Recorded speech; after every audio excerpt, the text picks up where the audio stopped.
Well, here's something new for y'all. I don't even know if I can flip the camera around.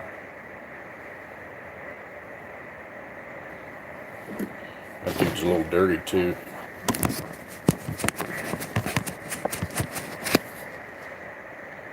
That's a little better.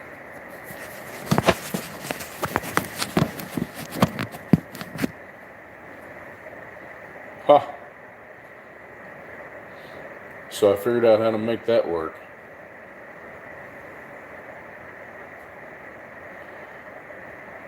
Alright, so let's show you what I'm doing. Oh, flipping around.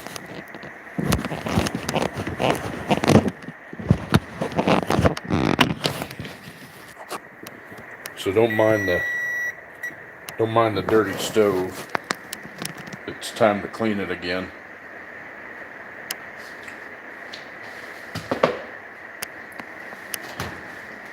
Mr. Betty Crocker at your service.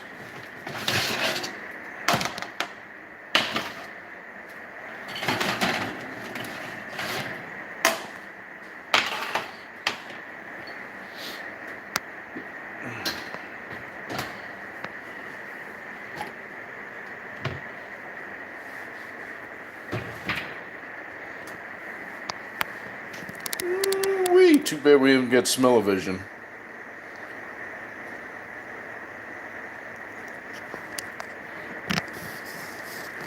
And it just started raining.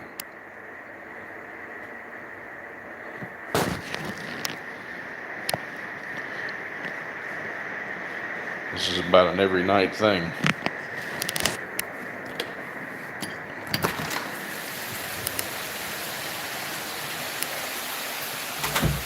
There you go. Typical Florida evening. What's up, Steven? Something a little different. I figured out how to do the live stream from my tablet. I don't know how good the sound quality is going to be, or the video for that matter. Yeah, this is typical Florida stuff. It just waited a little bit this time, but it's coming down pretty good. What's going on? Little different live stream for you tonight, instead of me sitting in front of the desk.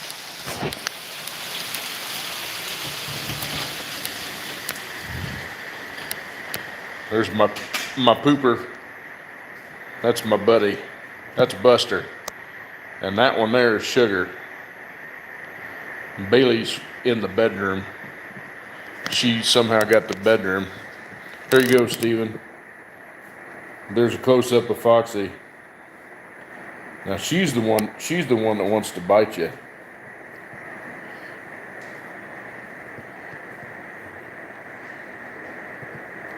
She's an ornery little cuss. Fox is gonna bite me. Only when she's had enough and she didn't want to be petted anymore. But anyway, something a little different tonight. I'm playing Mr. Betty Crocker, making cookies. And no, they're not out of a wrapper. They're a little hot yet. Stuck to the pan too. I think the wife used all my parchment paper.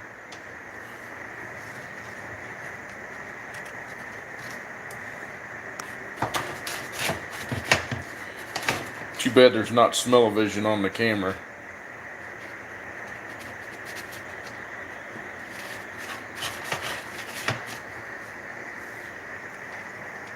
They don't want to come off the pan.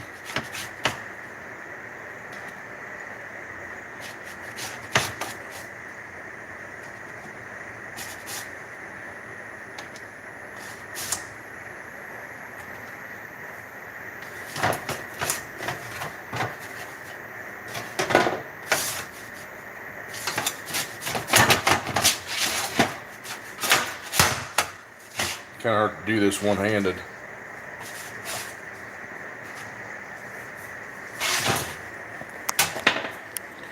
Anyway, flip the old camera around. Yeah, I'm not gonna sit in front of the desk this time. And yeah, you have a tendency to look at yourself in the video. It's just the way it goes. So you don't look at the camera.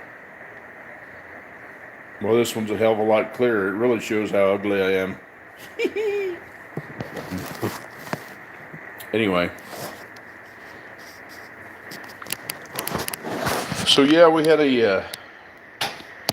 another garage sale today.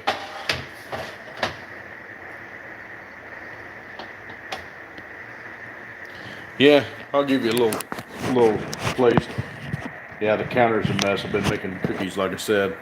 We got a little bar stash up there that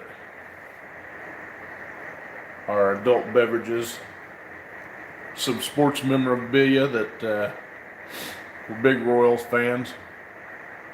Yeah, just a little bit. 2 bottles of Jack Daniels. One of them hadn't even been opened, but we got a picture of the Kansas City Chiefs. We're big Chiefs fans, obviously being from Kansas City. But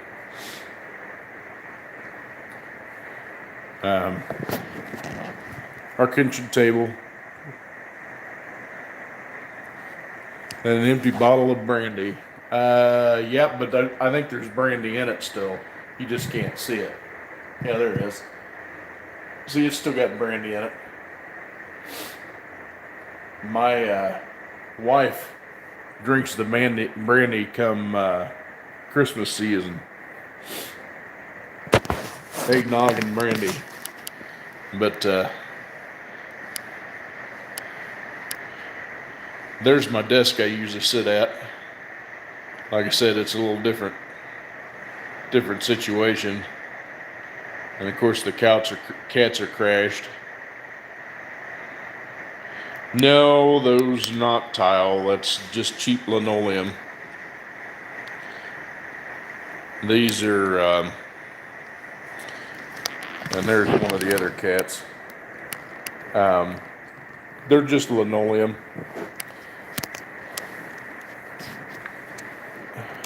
This was like a builder's grade place when they put it together.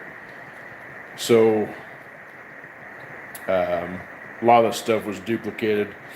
We put that chandelier up. That was one from the old house.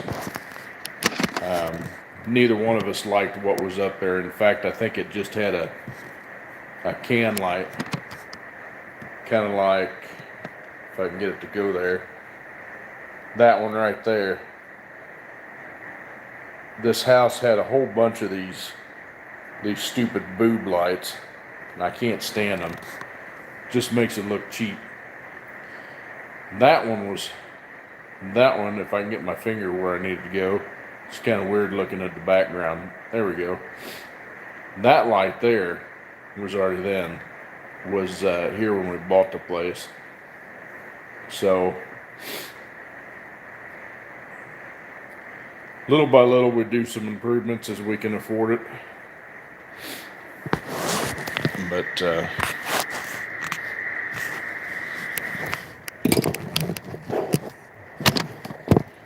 gonna have to set it down for a minute.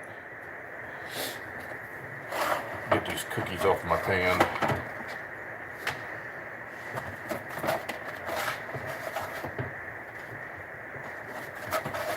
But yeah, we did another garage sale today, and we did really well. I was kind of impressed. They had a citywide yard sale, so to speak, and we got a lot of the customers from that yard sale, and they all about said the same thing. So that thing they were crap. Oh, that one fell apart.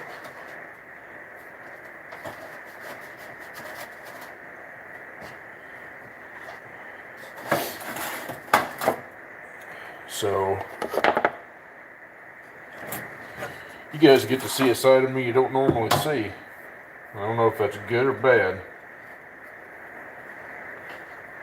but so how's everybody been? Y'all been staying in trouble? Oh, speaking of which, Steven, how about that? What happened on the recall election? Sounds like you guys got the short end of the stick, and that election was rigged, just like we all thought it would be. They managed to keep that Democrat in office. Democrat. I seen one of the articles said that,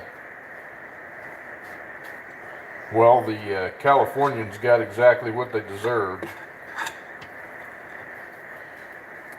Which I thought that was a crappy line. But, yeah, I thought that was a heck of a note.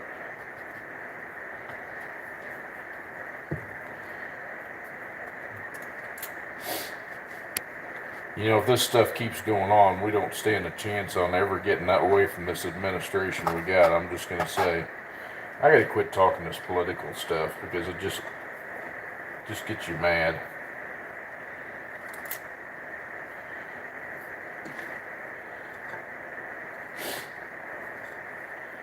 It's a little different doing this on the tablet. I don't, it doesn't have a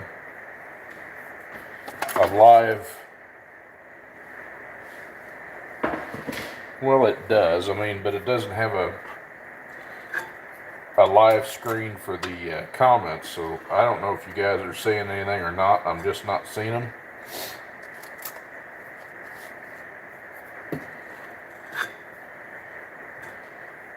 But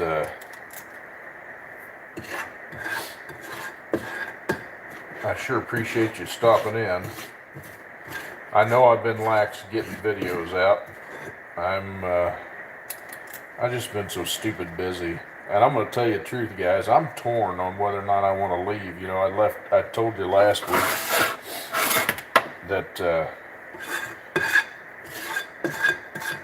I was wanting to leave where I'm at now. But, I don't know. You kind of make that decision, then you wonder if it's the right decision or not. Does that make any sense? And you'll have to forgive my sniffling. I have had the worst allergies today.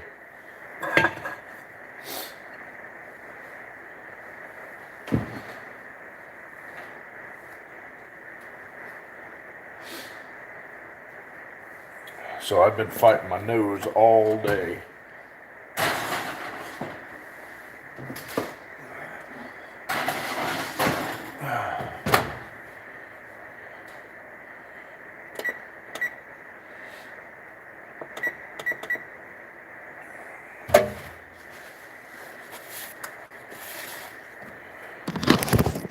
So anywho,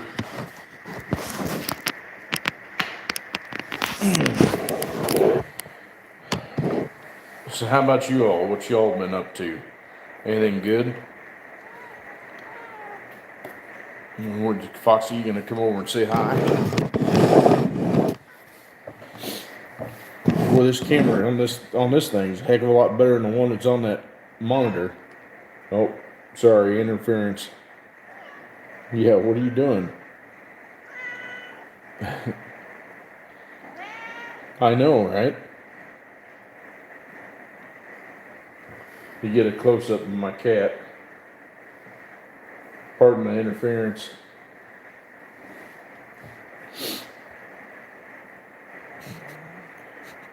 I wonder if I can get that chat screen to stay up.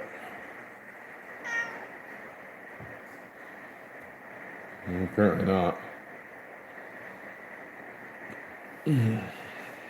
But, what do you think?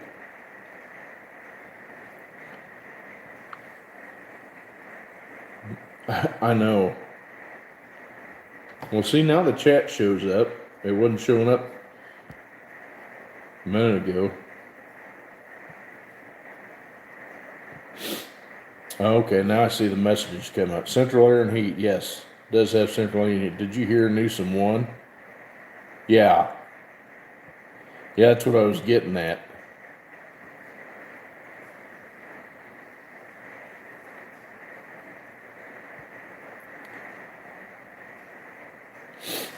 I don't know what I'm gonna do if I leave.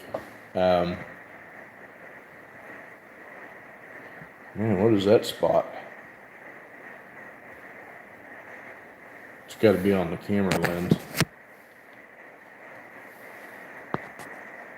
Oh, it's a reflection. Somehow I'm getting a reflection. Oh, I made that. You got a starburst going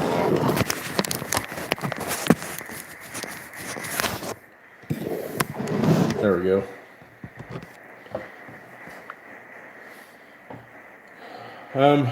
I don't know what I'm gonna do.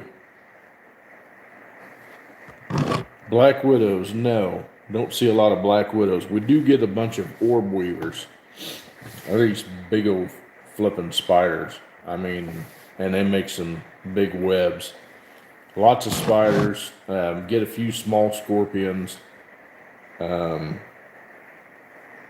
What else?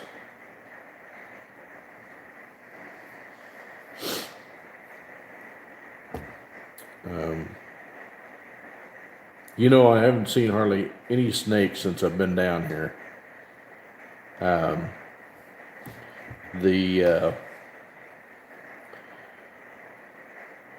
only time I've seen gators is if we went to a place called Creek Fire RV Resort, which is pretty nice, and they bring gators in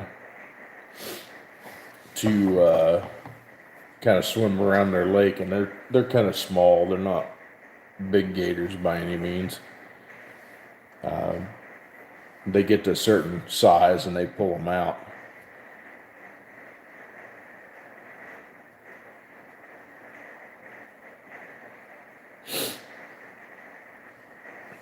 But no, I don't really see many black widows for sure. I see a lot of wolf spiders, huge amounts of wolf spiders. In fact, I had one that crawled in my shop. I was trying to get at it, and I bumped it or something, and that damn thing was full of babies. And I mean, it just looked like the floor was crawling when they all scurried off the top of the back of mom. I mean, they just went. I was like, wow. But yeah, like I said, I was pretty impressed with that other garage sale we had today. Man, that went good.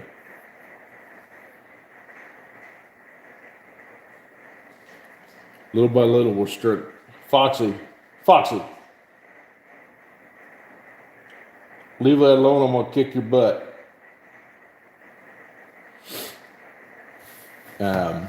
Little by little, we're dwindling down our house.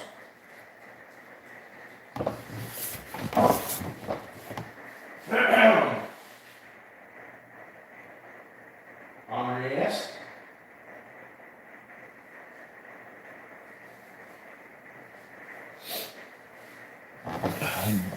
Damn kids.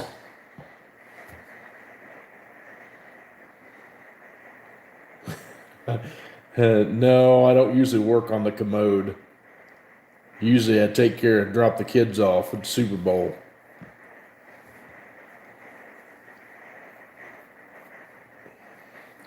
And yeah, I would love to if it would quit raining. Ahem. Ahem. God dang, she's being honored tonight. I knew what you meant, Steven. I'm trying. Like I said, I've been busy with life and everything else going on. I got to start a project on my camper too. I got a big thing I got to fix on my fifth wheel. We're trying to get it fixed so we can go camping again. I guess you call it glamping anymore because you're actually inside of a camper.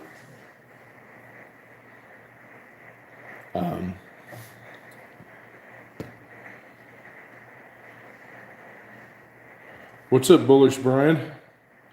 So are you learning anything? You said you were. I hope my videos have helped you.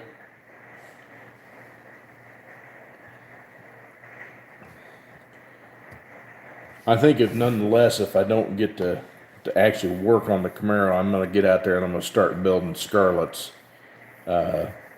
transmission. I'm going to, I've got pretty much all the parts. I need to order the clutches for it, but like I said, I'm still recovering from that trip that we took up north. I had to go lay my aunt to rest a couple weeks ago. Every time it goes up there, every time I go up there, it kills me. Because, I mean, it's expensive. You know, of course, we drove up there and back, and like I said in last week, I think that was going to be Bessie's last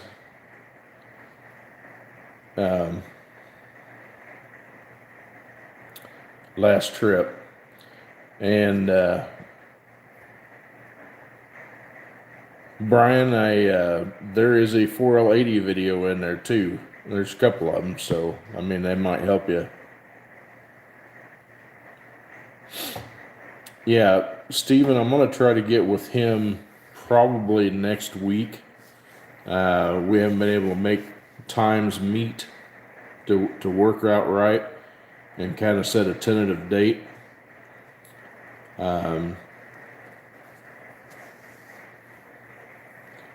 So, I mean, that's kind of where we're at on that. I need to go look at the cab and see if it's worth anything. And, of course, you know, funds are pretty slow.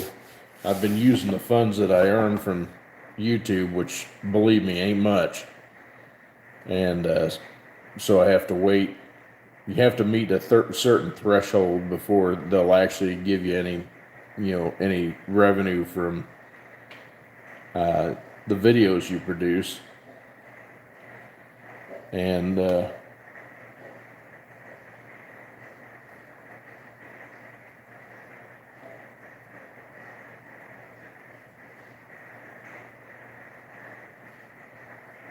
okay.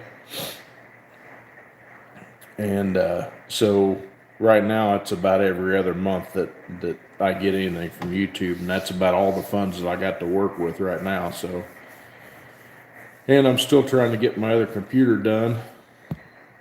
I'm going to try to list the ones that I've got out there in the shop for, or they're out there in the garage right now. Nobody was interested at the garage sale, but I'm going to see if I can get those sold. I know it. I can't believe it. Here, this comes from just an old fart that just wanted to share some of my knowledge. And I didn't even think I'd get 200 subscribers, let alone almost 2,000. So, you know, I owe it all to you guys. You guys helped. So I think I looked before I got on here because I was trying to figure out how to do a live stream from the tablet. Because I've never done one from the tablet before. These glasses are driving me nuts tonight. So you actually have to be at a certain threshold too to be able to do live streams from the tablet. So it worked out, and yeah, I'm pretty excited about it. I'm thinking about maybe changing the name of it. You know, I don't know. Because the two things I like, obviously, are cars and camping. Well, there's lots of other things I like too, but I can't mention them on here. Got to kind of keep it friendly. But I thought about naming the channel Cars and Camping. But I don't know. There's a website out there right there, and you put it in carsandcamping.com and it comes up, or carsandcamping.com, and it comes up hot import nights. How the hell is that anything to do with camping? But whatever. So if somebody has a demand and they've got it to the point where it comes up hot import nights. But at any rate, yeah, my buddy Jerry, he's been posting a lot on Facebook. Let me get my cookies out of the oven.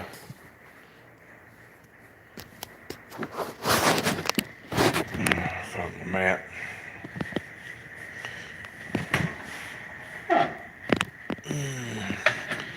Yeah, they need to come up with smell-o-vision.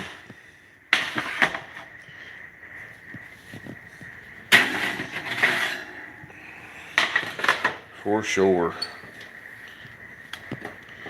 That's the last batch of those. I gotta make some chocolate chip when I get done here. I'm gonna eat one of these too because they're freaking phenomenal. Cheers, guys. Oatmeal raisin, you can't hardly beat that kind of cookie.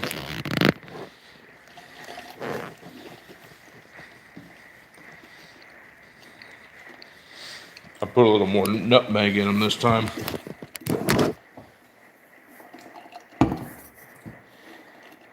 Got my drink of choice, just water.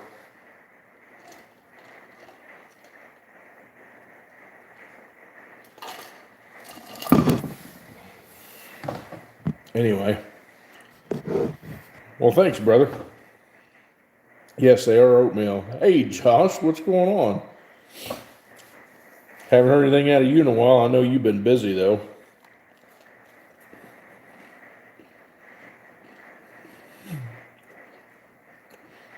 I gotta say, Stephen, you like your hot dogs and a Coke. Nothing wrong with that.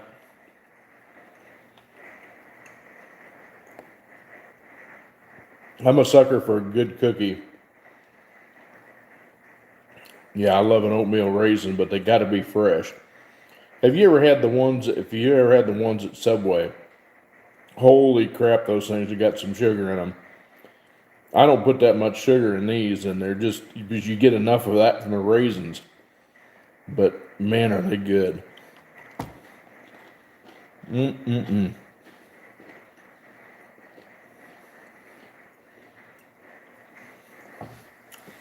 Yeah, I did the same thing when I had my shop.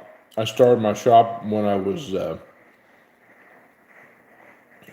2010, so I opened my shop when I was 39.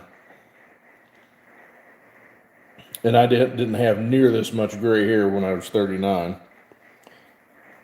As you can see, there's mostly silver and salt and pepper, but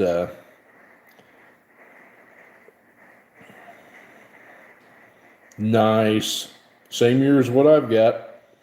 I absolutely love mine.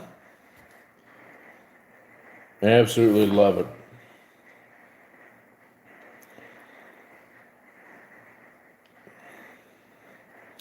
We're kind of working towards buying a new fifth wheel.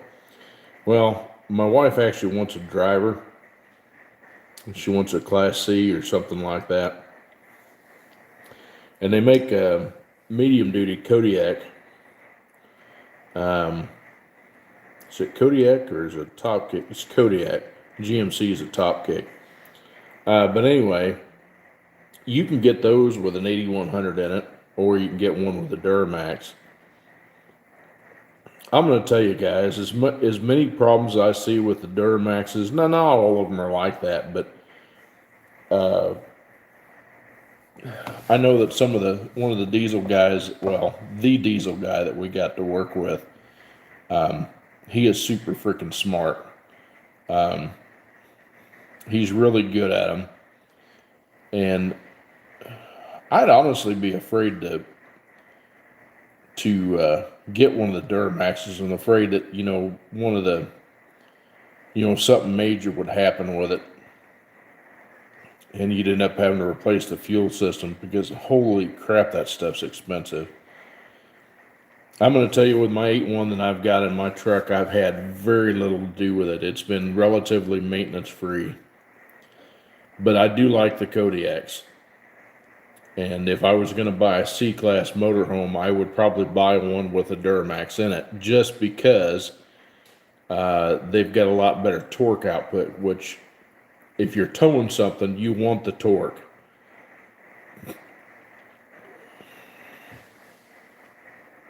Yeah, I'd really like to get a hold of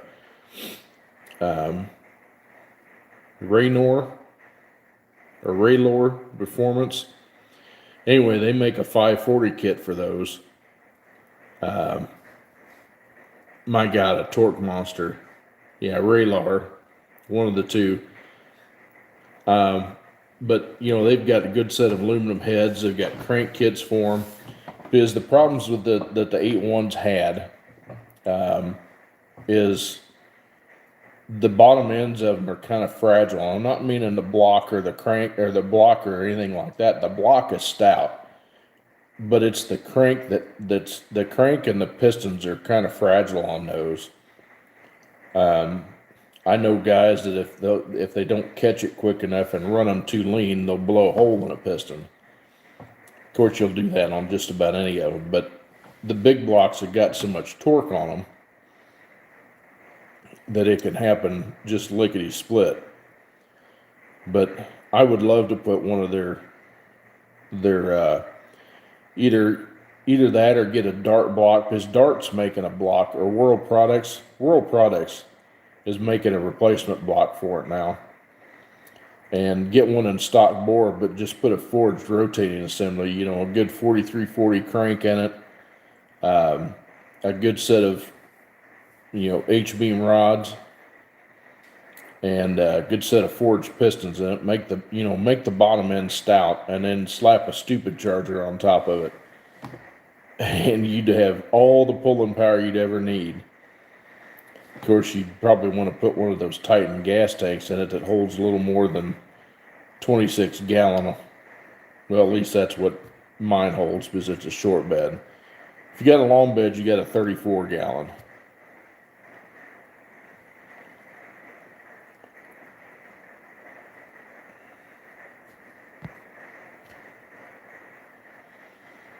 Josh, yeah, they are, but if you put it in perspective, they're not that much more than a good set of like airflow research for a small block or an LS. And to answer your question on the rear end, mine has the 11.5 inch, which they put the 11.5 behind the big blocks, but only the 10.5 if you got a 6-liter truck. And the easy way to distinguish it from looking at it from the rear, an 11.5 will have like a little square, just like a little square block that hangs off the bottom of the differential in the center. That way, if you see one going down the road, if you see that little block hanging down in the center, you know it's 11.5 and it's an 8.1 truck. Otherwise, it'll be a Dana and it'll be a 10.5. Why they did that, I don't know. Just, I guess, cheaper to manufacture. They were both full floaters, full floating rear ends, but durability wise, I was glad to see him put that 11.5 in it. I've never had a problem with it. I got 410s in mine, front and rear, and absolutely love it. I mean, it's a great truck.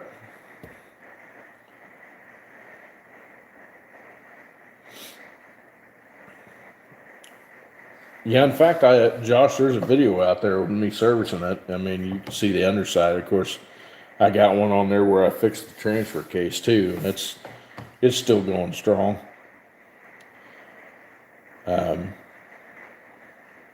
Like I said, I absolutely love the truck. I want to preserve it if I can. It's got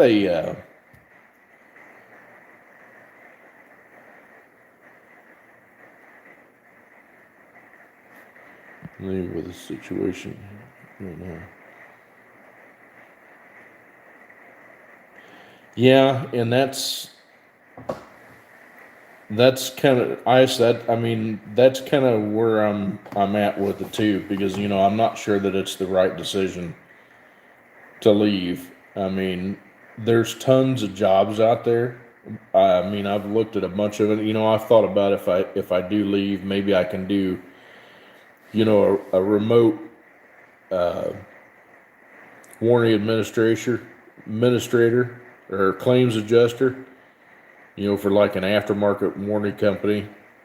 That's something you can do from the house, and some of those were paying, you know, $20 to $25 an hour. You say, well, that's not very much, but if you think about it, you're not, you get cheaper insurance rates because you're not putting that many miles in your vehicle. You're not having to drive anywhere, and the you're not burning the gas. You know, it's funny you say that, Brian. I've actually thought about that. The wife asked the other day, "What are you going to do with all those transmissions out there in the shop?" I says, "Well, eventually I planned on building them." Hey, you ever going to do that? I don't know. It takes money to do that kind of stuff, and I don't make a lot of it, so.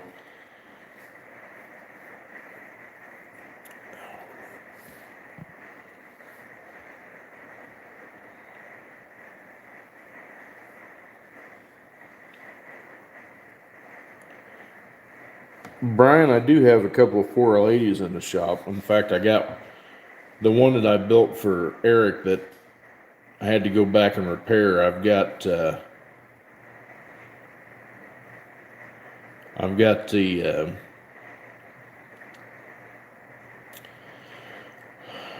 got his core that's burnt up, and I haven't torn it down to find out what's wrong with it.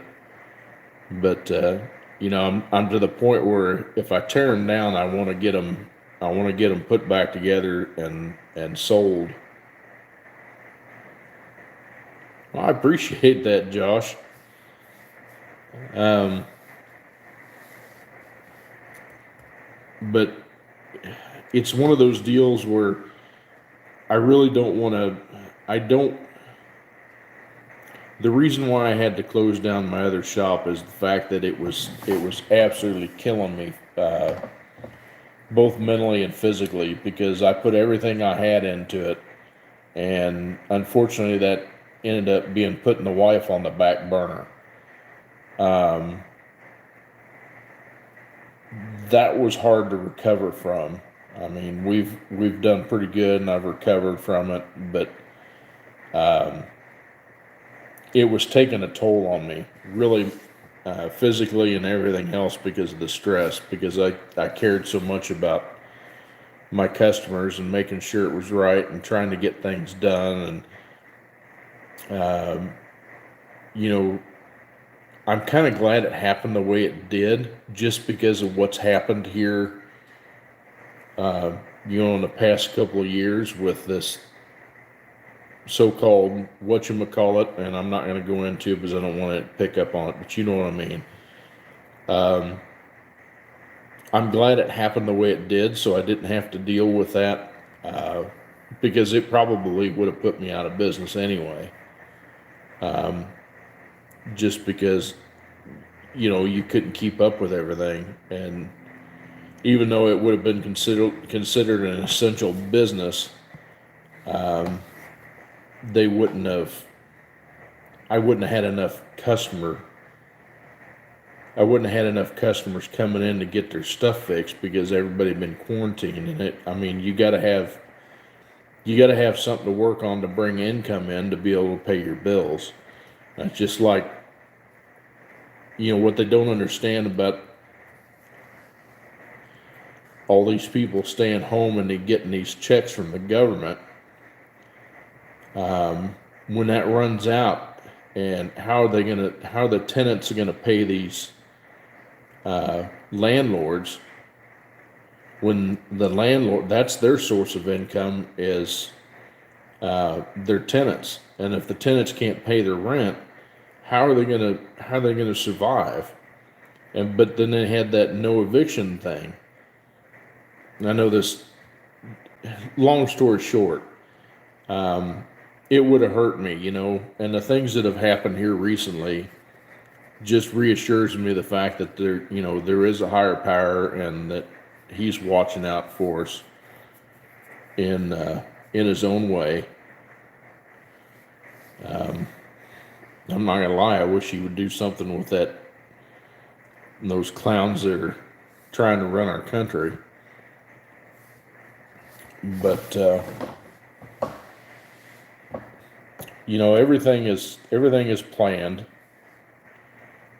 and it all happens for a reason. Sometimes it takes events to unfold for you to think about it, to realize, hey, it was supposed to go this way. So, but back to the transmission shop thing. If I would do it, I'd want to do it out of the house, and it's not something that I don't have anywhere to really work on anything, so I couldn't do R&Rs. The only thing I could do is the rebuilds. Excuse me, because I don't have a lift or anything to work on, and I'm going to have to find a charger for this tablet. Hang on.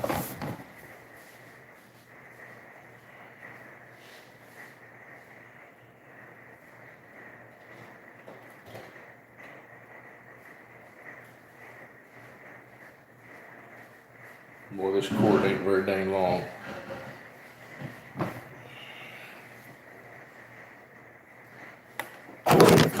Counter.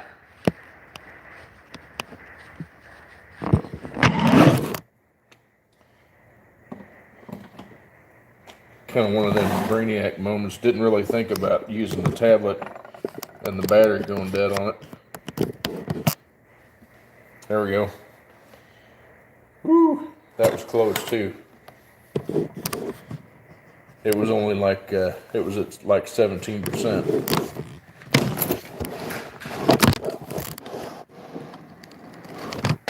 Get that to sit up there. There we go. We'll just do it this way. So,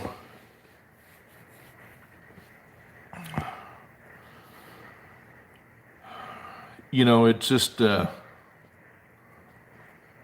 it's kind of a catch-22, but like I said, I don't ever want to put the wife through that again. That wasn't fair to her.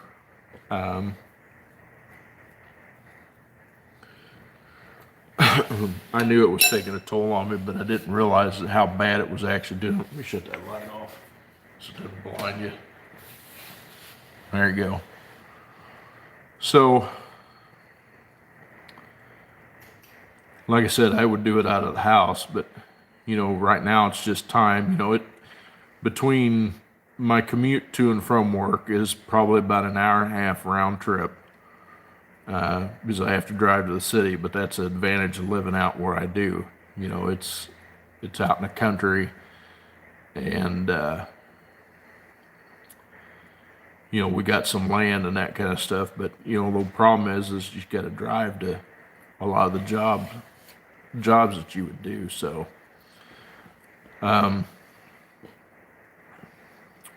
yeah, I'd love to be able to work from the house. I really would, but right now it's not in the cards. I mean, if something happens, and I did tell my boss that he needs to actively be looking for a replacement for me. How long that'll take, I don't know. Transmission guys are not ones that go knocking down the door at a dealership. They just don't. Because if you're a transmission guy, to do a transmission right takes time. And that's not something that most manufacturers are willing to pay.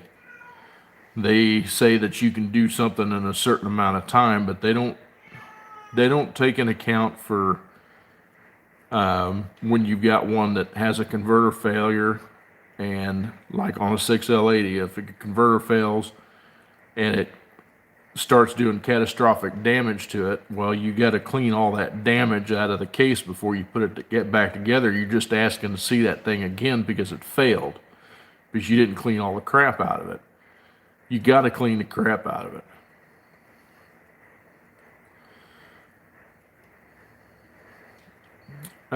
What do you mean, Stephen?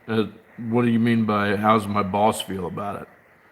About me giving notice? About giving notice, he was pissed.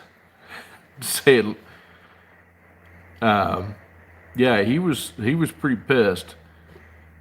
You know, I told him about it about 10 o'clock in the morning, and he goes, "Couldn't you at least wait until after lunch so just run the back half of the day instead of the first half of the day?" It's like, well, I had to get it off my chest. I was working on a Trax, putting a turbo on it, because it was something they thought was a transmission concern. Of course, I diagnosed it with a failed turbo on it, or failing turbo. It wasn't completely dead, so I had to put a turbo on it. And putting a turbo on a Trax is terrible, and it's a pain in the, you know what. And of course, everything on there was rusted.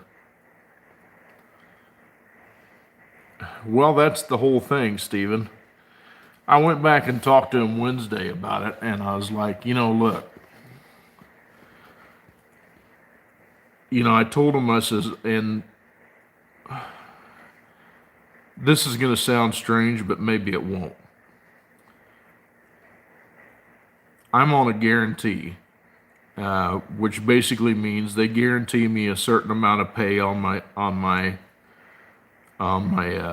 paycheck, for per week,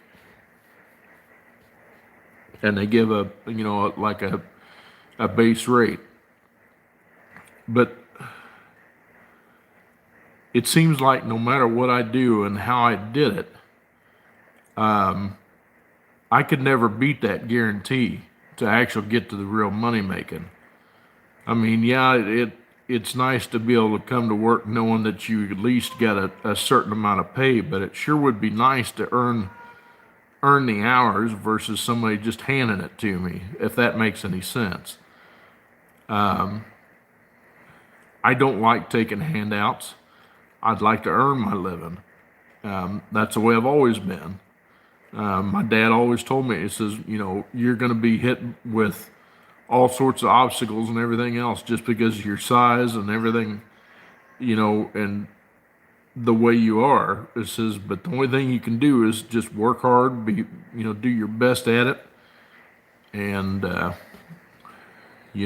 that should take you where you need to go. Well, it has for the most part, but like when I first started doing transmissions for GM, it was about 2000.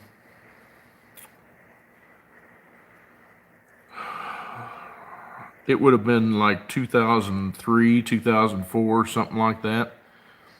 And that's when the 4L60s and the 4T65s were like dropping like flies. They were the money makers back then. And I used to do those like nobody's business. And back then, when you had one of those 4L60s that you had to overhaul, warranty time on it would pay you almost 18 hours to overhaul it. Well, that time on like a 6L80 to do that same kind of job pays maybe 9 hours. It's roughly half of that. And it takes every bit as much time to repair it as the old 4L60 did. So, and they're doing that with a lot. They say that they perform a certain way to do it, but they take in account for a perfect world when everything is in a controlled environment. And they'll tell you something completely different, but they say it's in a controlled environment, and they time each step on it, and then that's what you get paid. But they don't take in account for vehicles that have been on the road, been in the salt air, like this tracks. She used to work, found out after the fact, I guess she worked down in St. Augustine. So she was, next to the ocean quite a bit, or the Gulf. That would have been the ocean. That's the ocean side. So she's around the salt air a lot. Well, that made about every nut on there rusty as all get out. And I fought with a ton of them, just hoping I thank the Lord Almighty I didn't break any one of them off. It all come loose, but I had to struggle with it to make sure that it didn't break loose. And there wasn't much left of these nuts to be able to get a socket on it to be able to get them off. So the thing just fought me the whole way. And I think putting a turbo on those pays like 2.9 hours. And I lost my ass on that one. I mean, not just a little bit. I mean, I lost it bad. But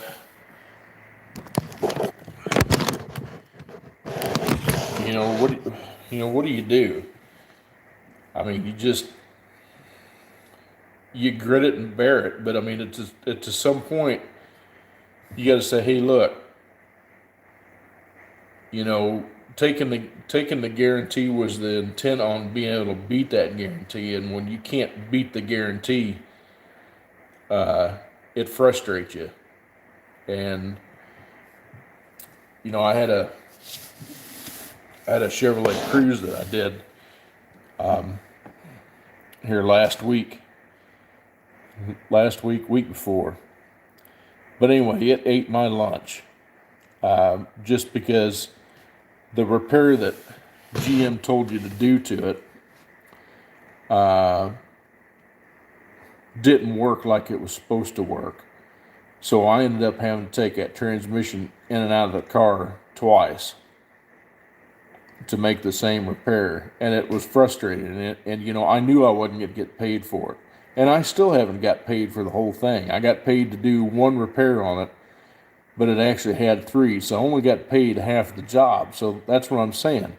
You get to the point where you can't get past your base guarantee just because crap that happens with this stuff. And that's why nobody else wants to do transmissions either, because they know how much of a pain in the ass it is. There's nobody getting up in there just wanting to say, hey, yeah, I'll do that job. No, they're running the other way. I'm the only idiot that wants to still do it. I mean, I don't know. I like transmissions. I like the challenge, but I just want to get paid for them. So, I love doing them for other people. I like to do the other stuff. I mean, good friend of mine and co-worker that I work with, he said the same thing. He says, I said from the very beginning that a transmission tech should be a salary position, not a flag hour. It should be a salary position. And I can totally agree with that, obviously. But unfortunately, that's not the way it works. So, here I am with moral dilemma, trying to figure out what I want to do.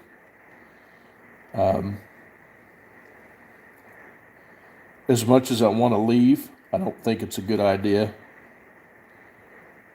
I think it was just one of those deals where I'm just emotionally and mentally and physically just burnt from dealing with all the same crap. I know you all can realize that to some extent. You just get burnt so bad that you don't know what to do with it.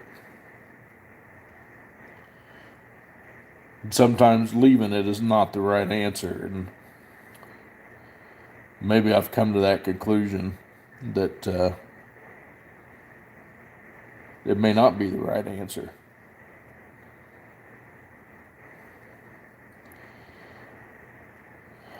Well, I don't know.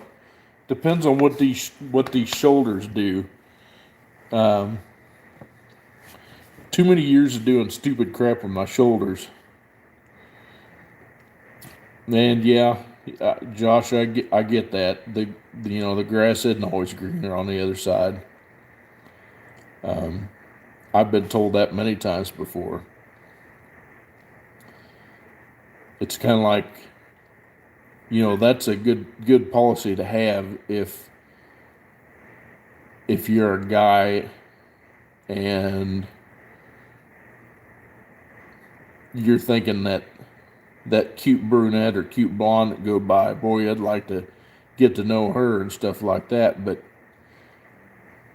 you've already got a loving, caring wife on the other side. The grass ain't always greener on the other side. It can be bad in ways that you wouldn't believe.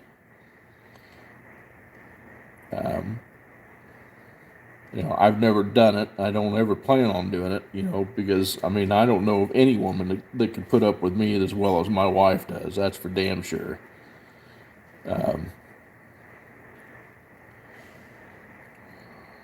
and it's kind of one of those deals where, I made a promise to her mom a long time ago when she and I were dating. I says, I promised that I will take care of her as long as I am breathing. So I can't believe I'm trying to get emotional here. Seeing the weak side of Smitty. And, I don't know how we got on talking about that anyway, but um,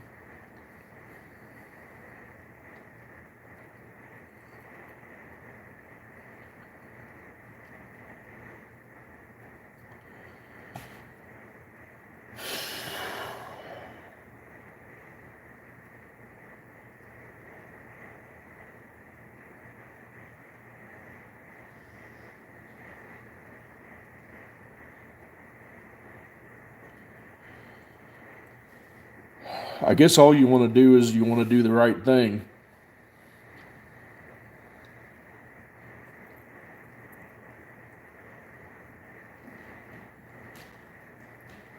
And sometimes those decisions are really tough. Hey, fart knocker, quit that. Sorry, my kid is tearing shit up again. Oh, excuse my mouth. But anyway, I didn't want to get all emotional with you guys. I'm human.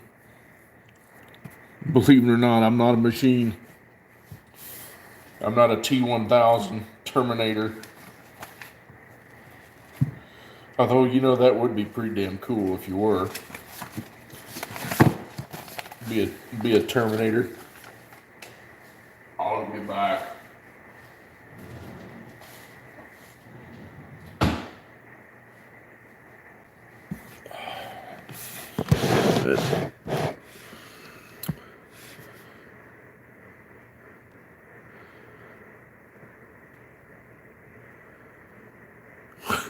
I don't know if I could, when I was 26, I don't know if I would have said the same thing. When I was 26, I was having the time of my life. I was single, bachelor, having a blast, riding motorcycles, doing stupid crap I should have never done. And thank God I had a guardian angel watching me. Yeah, sarcasm.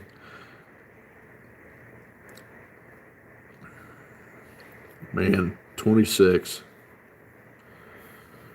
Whew. I remember those days. I'm trying to think of where I was.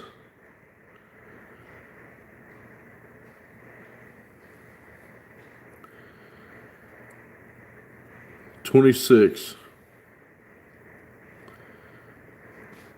That would have been 1997 for me. Yeah, I'm with you, Steven. Yeah, you know what? It's been. I came down here in.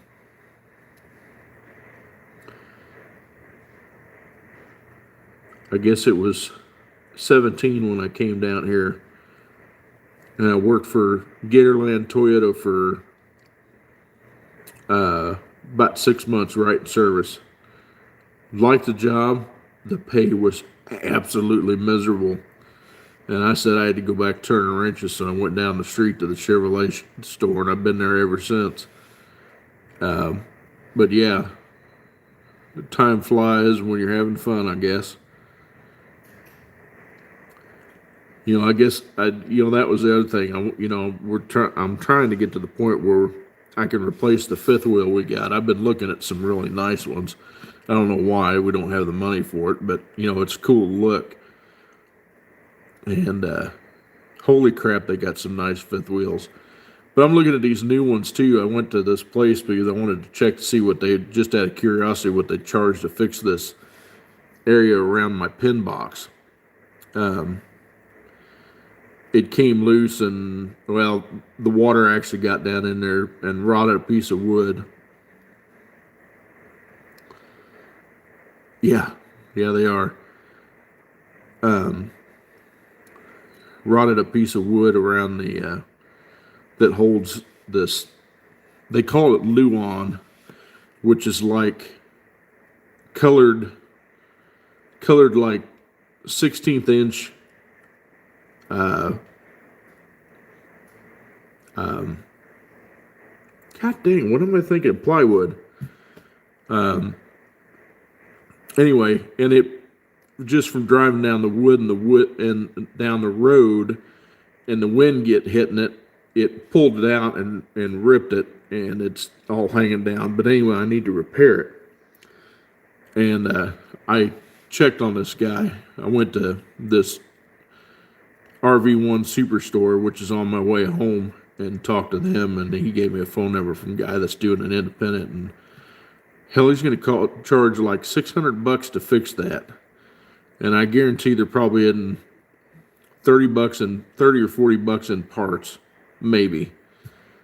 And the rest is just labor. He charges like $125 an hour, which I get that. I mean, you got to do what you got to do. But even when I had my shop, I couldn't charge $125 an hour. But that's just because of the area I was in. But nonetheless, I told the wife, I was like, I'm going to have to try to fix that myself. I think I can. I mean, I've never done any, heavy repair work on a camper, but I'm thinking it damn sure about time I learn. And that's probably something I'm going to record. And again, I don't know if I'm going to put it on this channel, if I'm going to put it on my other channel, but like I said, he's going to charge like $600 to fix it. I'm like, crap, I can probably fix that a whole lot cheaper. So I think I'm going to try. Worst thing I can do is I could screw it up. But I don't know. I can fix stuff around the house, no problem. I'm more mechanically inclined than anything, obviously. But my dad taught me a lot about construction and stuff like that, so I don't see why it's something I couldn't fix. Just a matter of getting time to do it. Absolutely first time for everything. So, anyway, I did get out of the... Speaking of which, I went and, while I was there at that place, I toured some fifth wheels that were there. Yeah, it is a little different deal, but it's pretty much a house on wheels. So I toured a couple of them that was there. They had one that was called a Jayco Seismic, which was a toy hauler, and not a fan of the floor plan on those, not at all. It just seemed like it was crammed. And I looked at this other one. It was a Montana. Now, I'm going to say when the Montanas first come out, they were pretty nice. But it seems like it gotten pretty cheap. I went in this Montana. I was totally unimpressed. And the outside of it, it's a 2019, which is basically 3 years old now because they got the 22s out already. And hell, this fiberglass had more oxidation on the outside of it than even mine does, being 15 years old, 16 years old. So I looked at this brand new one that they had. It's Forest River Columbus. Technically, it looked great, I walk inside of this thing, and granted, I'm no small dude. I'm a hefty 3.5, and but a lot of that comes from me being, I used to lift weights quite a bit, and now some of that muscle just kind of gone down to table muscle, and it's a little called Dunlop over the belt type of deal. But I stepped on the floor in this thing, and I'm like, holy crap, what the hell is this thing made of? A sponge? I mean, you step on the floor and it was like super, super soft. And I'm like super soft. I'm like, wow. Not a fan. And everywhere you stepped in it, I mean, it felt like it was super soft. I don't know if that's a design of it or if they're just making the floors that much cheaper. But my 16-year-old Cedar Creek Silverback that I got, the floors, you step on it and the floors are solid. It feels basically like you're walking on a house that's got a basement in it, if you know what I'm talking about there. And I was like, wow, this thing is like super soft. I don't think I'd want it.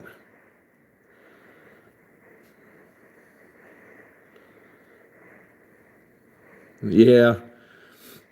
Again, I've been looking at, my wife wants a driver. I'm not sold on it yet because it's another vehicle that would have to have some.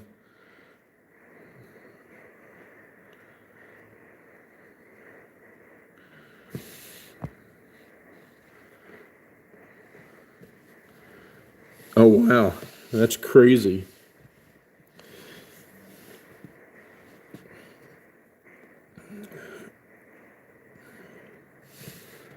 I forgot what I was saying. Oh.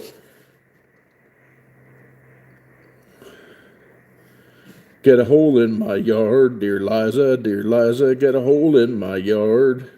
Dear Liza, a hole. Anyway, we've been looking at Jayco Senecas. Anywhere from the 2004 to 2010 or 11, because they were built on the Kodiak chassis. And I knew that if I needed to do anything with it, I'd have no problem working on it. Because most of the stuff, you can obtain locally at any Chevrolet heavy-duty store, or any Chevrolet store for that matter. Plus, I have my own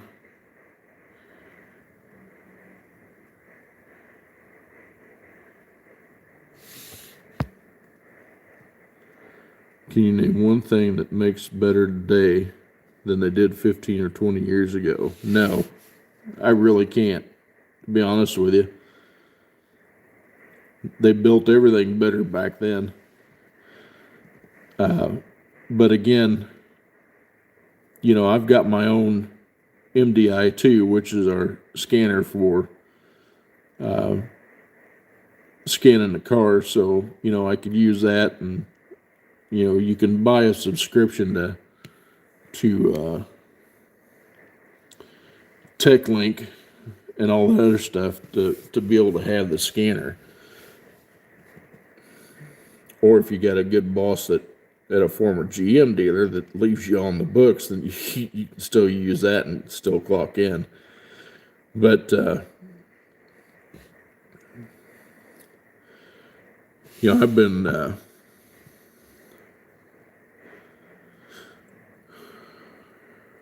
well, I'll give you that, Stephen. But even the TVs aren't as good as they used to be when they first come out. They're not as reliable. I'm gonna knock on wood because the phone that I've got now, which is a Samsung A51, that's been a really good phone. And my wife's got an A50, which is what I had because I got them at the same time, and mine went south. So I had the Shurion service contract. I've got both of them on both phones because my wife was so hard on them. And they had to replace mine, and the A51 was a replacement. Well, now it's compatible with T-Mobile, where hers is not going to be after the end of the year. I'm like, fantastic. But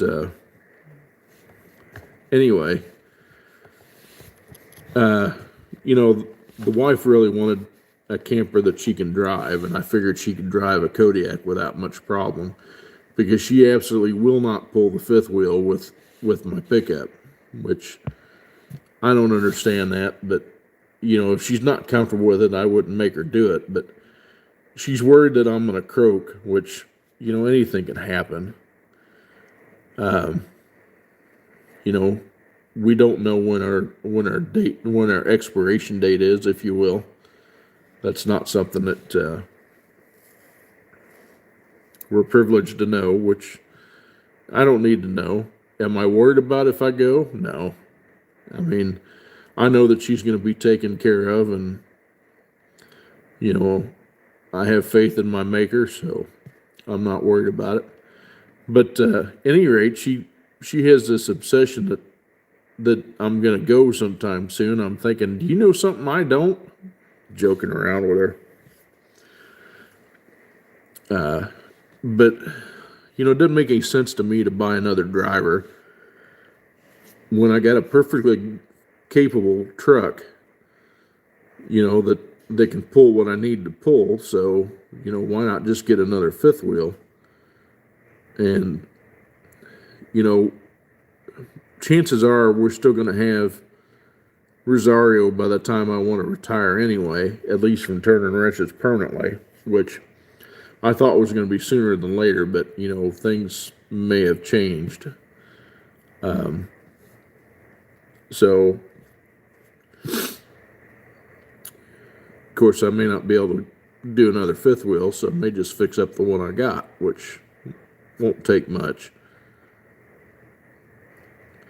Just got a few battle scars on it. I lost a fender flare going down the highway. And that stupid fender flare is $165. I about crapped. The good news is they still make it. So, you can still buy them. I found one on Amazon. And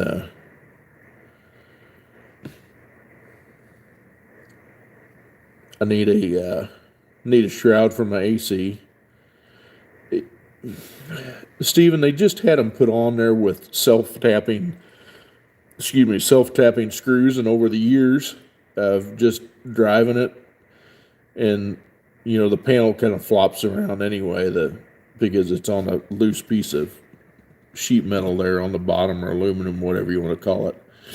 And over time, it just, the screws backed out, and the wind caught enough of it that it ripped it off of there, and I didn't catch it before it was too late, and it was gone. So the other one's still there, and so what I'm going to do is I'm going to buy some button-head Allens and some lock nuts, and I'm going to take those self-tappings out of the one that's on the right side and put these button heads with the locking nut on the back side. That way I don't have to worry about that side ever coming off. And then when I ever get the one on the left, or the right side's the one that come off. The left side's the one that's still there. But I'm gonna fix that. And the camper needs the converter on it. It's got a 50 amp converter, which is a little bit, or 55 amp converter, which basically just charges the battery, but it won't run any AC deal. And I want to change that. I want to put an actual inverter in there, and to where I can run a residential style fridge. And I want to put a residential style fridge in there for when we do the longer trips. Because she's always complaining about, well, there's not enough room in the fridge for our stuff, and blah, blah, blah, blah. And, I'd like to have ice and an ice maker in it. That'd be pretty killer. But you need an inverter and a fairly efficient refrigerator to be able to do that, so it doesn't drain your batteries going down the road. But there is, I wish I could see how much battery's in this tablet so I can go sit down.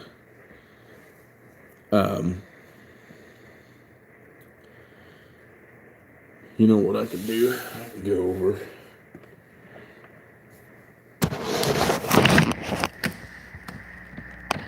Hopefully I don't lose you. I only got 9%, so yeah. It's barely keeping up. So we'll just go over here to the desk.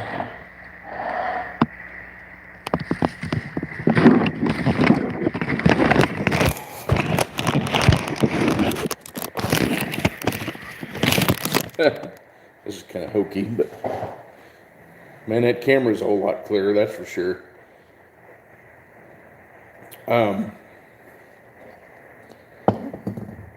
So I want to put a regular inverter in there, but I've been reading a bunch of them. Finding the right inverter is not going to be cheap, and I really want to put a 50 amp service in my camper so I can add a second air conditioner. Because down here in Florida, when you go camping, well, anytime you sit out in the direct sun, there's not that much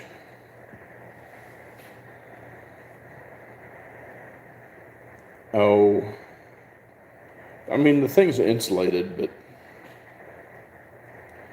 god dang, this freaking camera is super clear compared to the other one. Why didn't you guys tell me I looked so bad on the other one? I would have gotten a new camera a long time ago.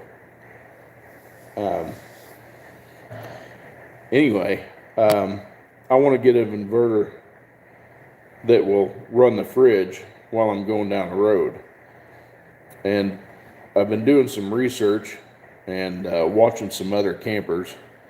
And it seems like this company called Victron makes a really good inverter. And so does the Go Power. It's GP Electric is what the website is, gpelectric.com.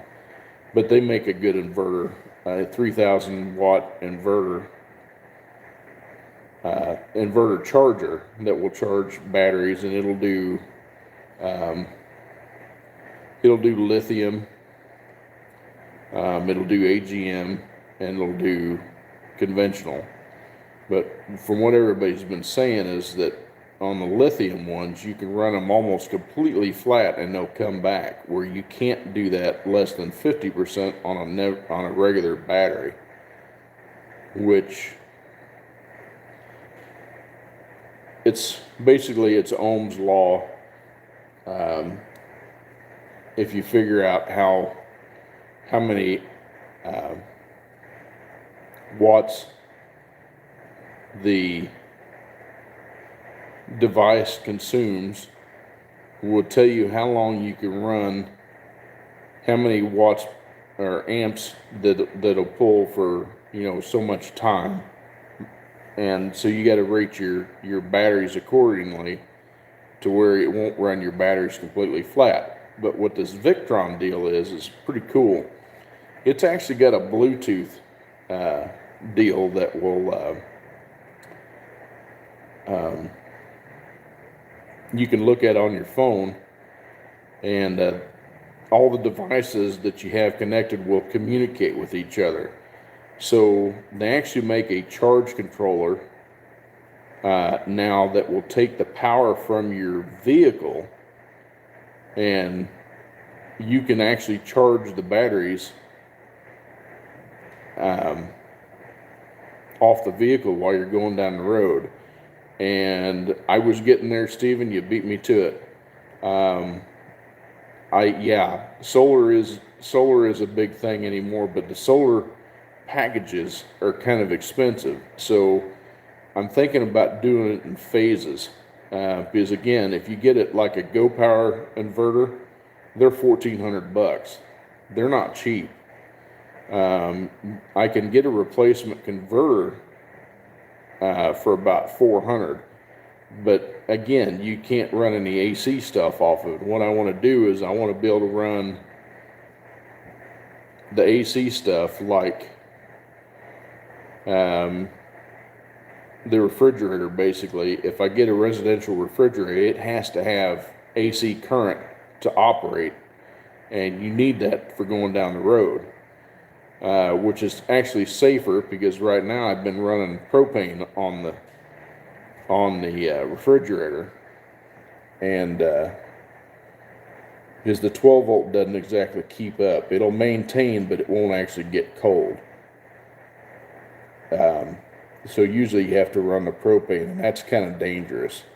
So I'd really rather not run the propane. But if I can run the thing off the inverter, you can run that going down the highway.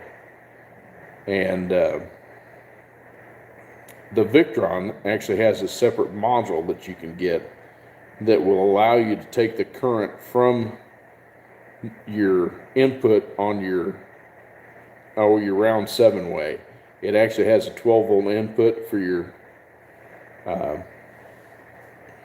supposedly to charge the battery in the camper, but you can use that to where it'll pull up to, you can set it up to pull up to like 20 amps from the battery, enough that you can charge the batteries in the camper, batteries, which I plan on adding a second battery. I just have one right now. I plan on adding a second, and that'll give me a little bit of time to run the thing, because the 12 volt on the truck won't charge unless the truck's running. So, but it would run the refrigerator, and that would solve that. So that's the idea. And that kind of stuff's just cool as crap to me. That's something else. I love getting into wiring. Well, God, did I say that wrong? I don't say that I'd love getting into wiring, but I do kind of like that kind of stuff, because I'm kind of nerdy like that, if you know what I mean. So anyway, excuse me, goodness gracious. Man, you guys got me rattling tonight. I've just been kind of going all over the place on the live stream.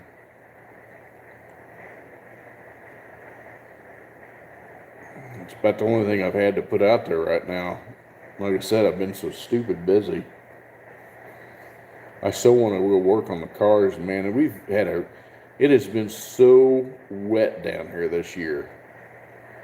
I mean, I'm not trying to brag or anything, which I'm not, but it's been wet, bad wet. Prime example. So last Monday.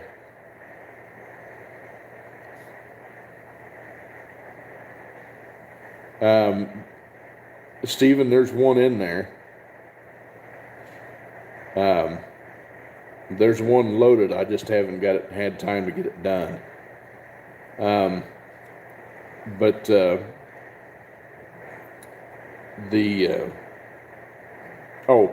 so Monday it was really nice down here. I mean, it was beautiful. The week before, on the Saturday, well, the week previous, 2 weeks ago Saturday, it was beautiful. It was low humidity. Had a great day. That was the garage sale we had. Then we waited a week, and then we had one today. But anyway, Monday last week, I rode the bike into work. It was just gorgeous. Come home, no problem. I was like, Tuesday looked pretty good. I looked at my phone. Tuesday said, nah, no, a very slight chance of rain. I told the wife, says, hey, I'm going to go ride to work again today.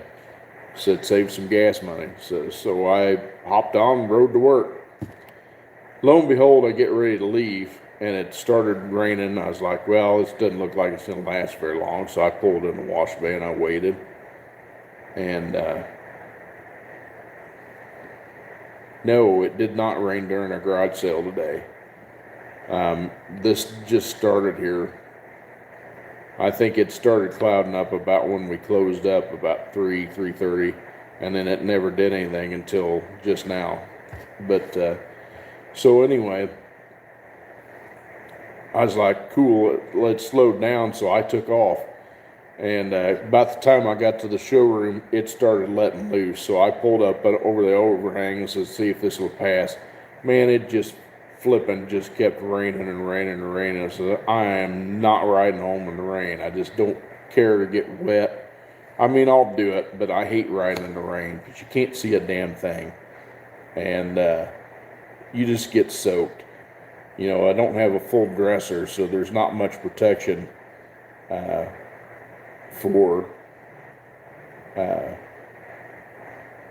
your body. I mean, your leg. Yeah, I mean, the top part of you stays pretty dry, but your legs get soaked and your shoes get soaked. So anyway, one of the guys that I work with, he lives out my way too, and I was like, well, maybe I can catch him. So I hollered at him. He said, yeah, I'll come back and get you. I said, sweet.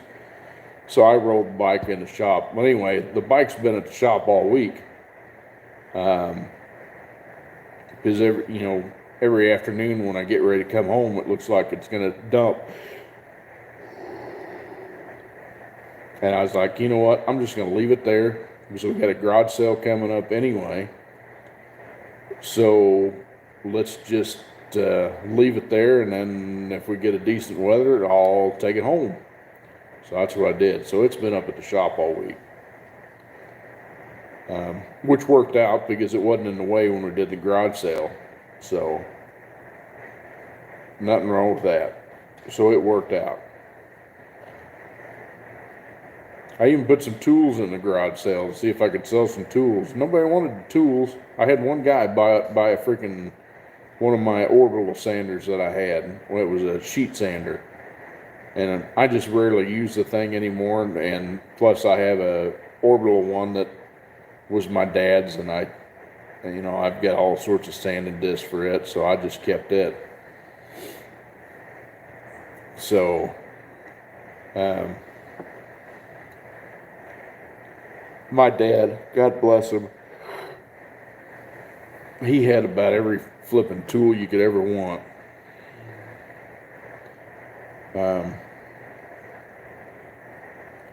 I should have sold my table saw, but I didn't. I've got another one. I've got a table saw. My dad had a table saw too, real nice one. I think it's a Bosch. He never bought cheap stuff. But again, I don't know when I'm ever going to get up there to get the stuff now. I mean, I can't afford to keep going up there, that's for sure. So, but I'm making a dent in the stuff out of the shop. I'm making a dent in the stuff in the house.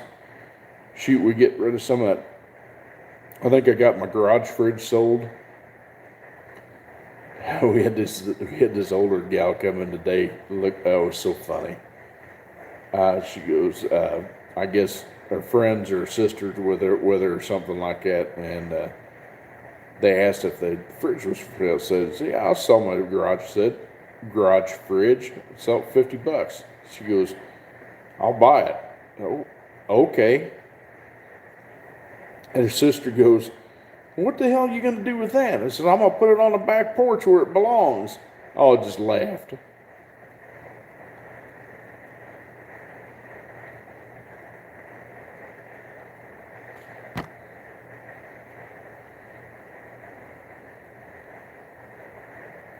Yeah, I told my mom, I says, don't you dare sell a lot of that stuff. I says, in fact, she had, there were still some tools that she was just going to give away. I was like, don't you give those tools away. You need to sell them and get some money out of them. You don't give that stuff away.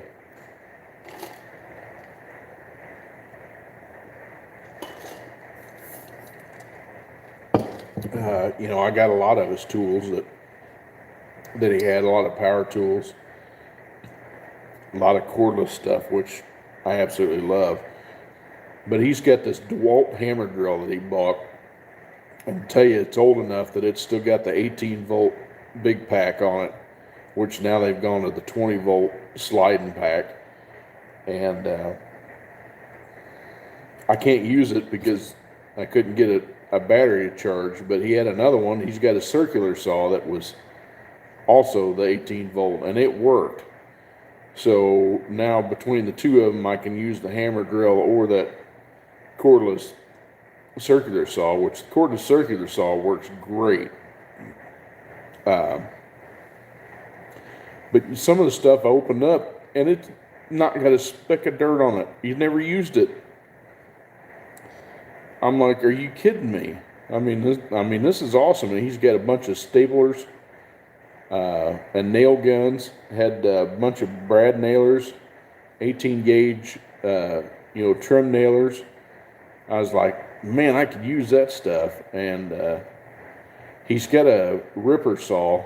I didn't have any room for it. The last time we carried a bunch of tools back in Escape, man, that poor thing was squatting.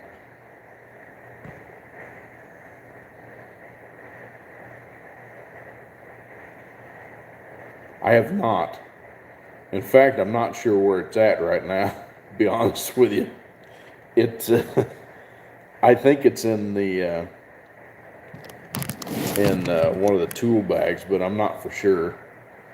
I have not had a chance to be out in the shop doing anything here for, probably a month and a half. I've just been so stupid busy.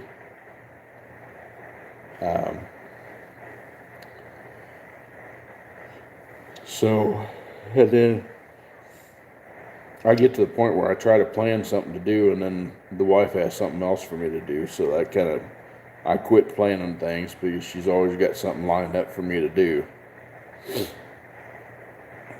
So, and then half the time I'm so wiped by the time I get out of work that I don't want to touch another nut or bolt. But I posted something on Instagram. Every once in a while I do get something cool to work on. I actually got a Survivor Impala SS to work on. 26,000 miles on this dude. It's nice. Original paint on it. Original interior. Things looks like it's set in a garage. It is a 96. Last year for that body style.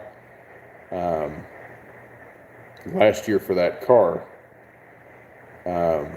Until they come up with the later one in like 2006. But it was a front drive.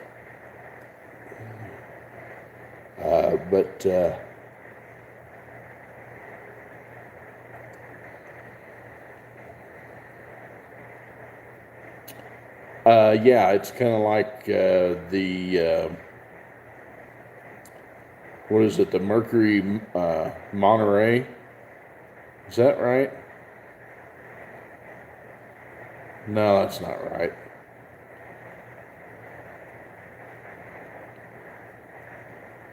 Or is it right? Anyway, they got a blacked out one that Mercury made too that looks really good. But yeah, this is the old cop car Impala SS. It had the 17-inch wheels on it, big old fat rubber. Had the LT1 in it. Last year for the LT1. Um, yeah, they're. I always wanted one of those cars, and that would be the year that I'd want to, is a '96, because the '96 had. Uh, 96 had the analog gauge cluster in it. It didn't have the little digital display on it, which to me I think looks a whole lot better. It still functions the same. Um, but of course the downfall of the LT1s was the OptiSpark.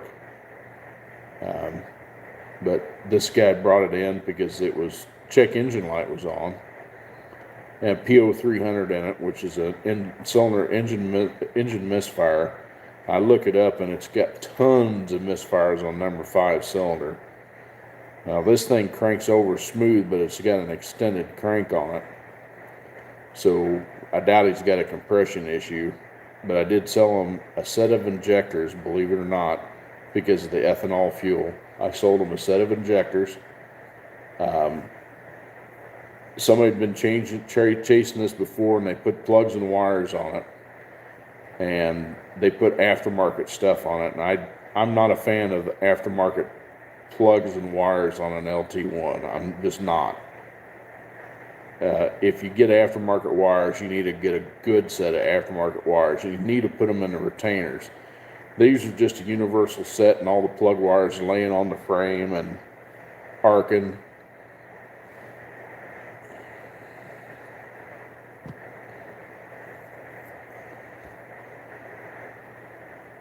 Yeah, that was a big thing. Now, the GTA Trans Ams were cool with the digital gauges. Again, the Corvettes wasn't a fan of. So when they went back to the analog clusters back in about 90, I think 96 was another year that they did it on the Corvette.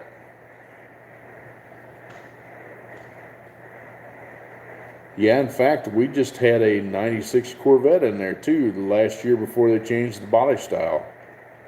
And it had the analog cluster in it. It was great. Yeah, the S10s weren't bad.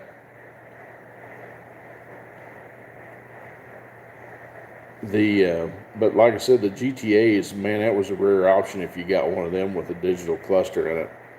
But it was pretty cool. You know what was kind of neat is the old Buick Century T-types.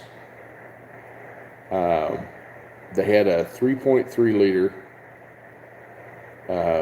Buick V6, and it had a LED tachometer that went across the bottom of the speedometer. It had 225 60/16 tires on it, on one of those Centuries, and that car was pretty cool. My best friend growing up, his mom had one of those. Holy shit, the things we did in that car that she never knew about. I'm sure she probably knew somehow, but the things that we did growing up, I'm surprised we lived through. Like hill jumping. Oh my God. Andy had an Olds Omega, of all cars.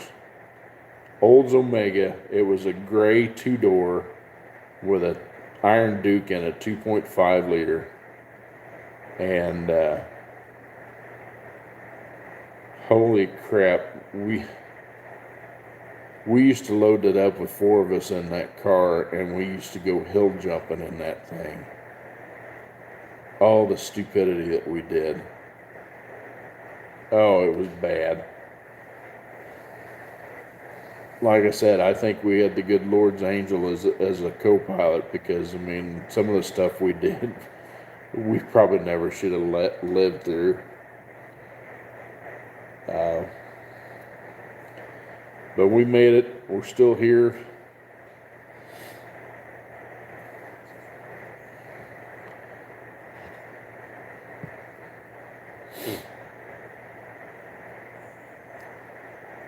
But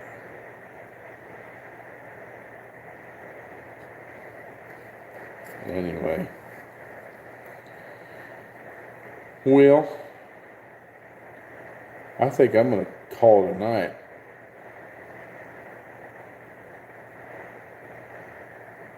I got another batch of cookies I gotta bake, and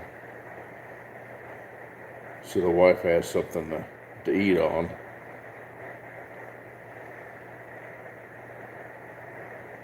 Like I said, I didn't know I could do this on a tablet, so this is kind of cool.